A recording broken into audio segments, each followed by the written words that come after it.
नमस्कार। हम सुभाष कुमार कुशवाहा अपने सबके स्वागत बा आरुषि ट्रेडर्स में। बौद्धिमय नगर पालिका वार्ड नंबर 2 भुआली चौक पर खुल गल बा। जे दुनिया के कोनो भी कोना से पैसा पठाएल यहाँ से निकाल सकिले। जैसे IME, Prabhu, Himal, Western Union, City Express, कोनो भी रेमिटेंस से पैसा आयल हो तो यहाँ बेझिझक निकाल सकिले। तुरंत के तुरंत अपने के पैसा मिल जाए, बिना झंझट, बिना कोनो टाइम के नुकसान पर।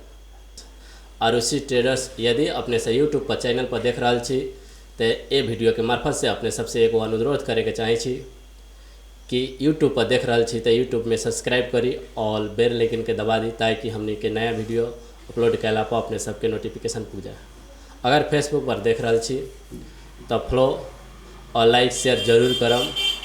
और ये वीडियो कैसन लागल अपने सब एक बेर अपन प्रक्रिया जरूर देम, आशा रख रहा छी।